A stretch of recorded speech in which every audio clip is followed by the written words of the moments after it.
Mechanism of action of typical antipsychotic is that they block D2 receptor, and the mechanism action of atypical antipsychotic is that they block 5-HT2 receptor, and it is also a weak D2 receptor blocker. Now we would discuss about the typical antipsychotics. The classification of typical antipsychotics, they are divided into three classes. The first one is the phenothiazines, second one is the thioxanthines, and butyrophenons. In phenothiazines we have chlorpromazine, thioridazine, and flufenazine. In thioxanthines we have thiothixin. In butyrophenons we have haloperidol. Now we are going to discuss about the mechanism of action in detail. So what does a typical antipsychotic do is that it blocks the D2 receptor. So what all effects we are going to see if it blocks D2 receptor in limbic system? We are going to get the desired effect, that is the antipsychotic effect.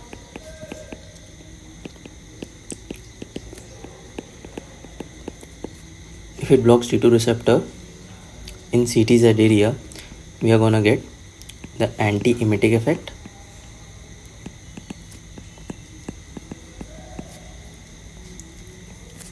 And in basal ganglia,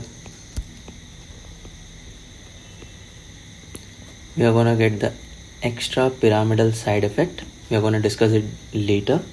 And in pituitary, it increases the prolactin levels.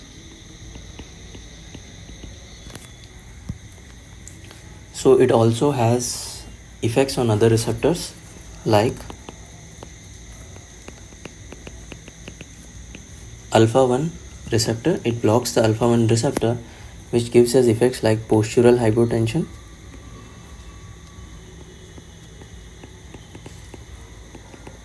and tachycardia. It also blocks H1 receptor, so it's going to give us effects like sedation. And it also blocks muscarinic receptor, so it's going to give us effects like constipation and dry mouth. All effects other than antipsychotic effects are side effects. Now we are starting with the side effects. We can remember the side effects by a famous cricketer who is going to replace MS Dhoni, or at least trying, that is Rishabh Pant. We can remember it by P for Parkinsonism, A for acute dystonia akathisia.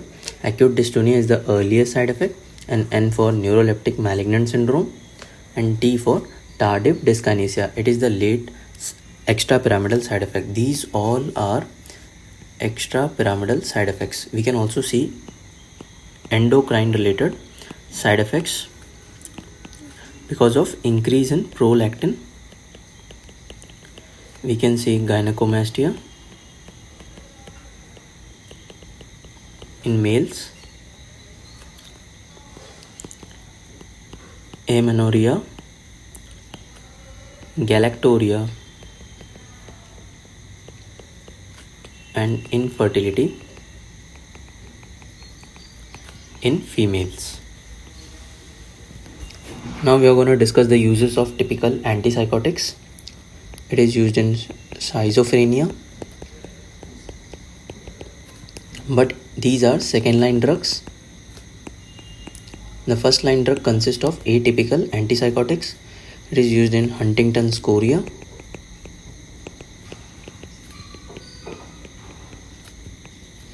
it is used in tics associated with Tourette syndrome,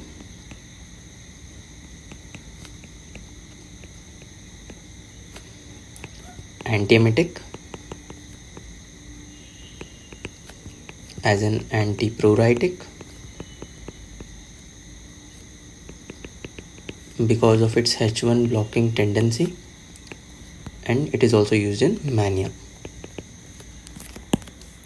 As we have completed typical antipsychotics, we are going to start with the atypical antipsychotics. We can remember the drugs by a mnemonic known as Prozac.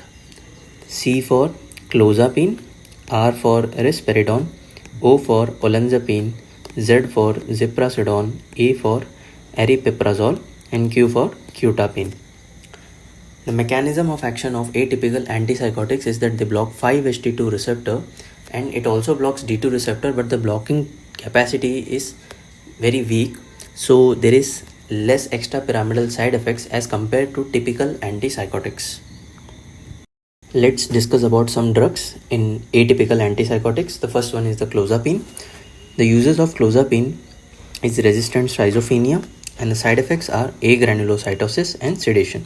Agranulocytosis is the most important side effect of clozapine. The second one is olanzapine and risperidone. It is used in schizophrenia, mania associated with bipolar disorder. Other uses are same as typical antipsychotics, except these drugs are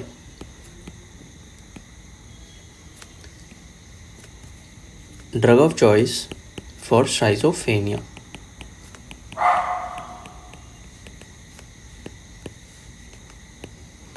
Other side effects, like in quetiapine, we can see QT prolongation and cataract. The metabolic side effects are insulin resistance and dyslipidemia. Thank you for watching. Hope you like this video and stay tuned for our next video on CNS pharmacology.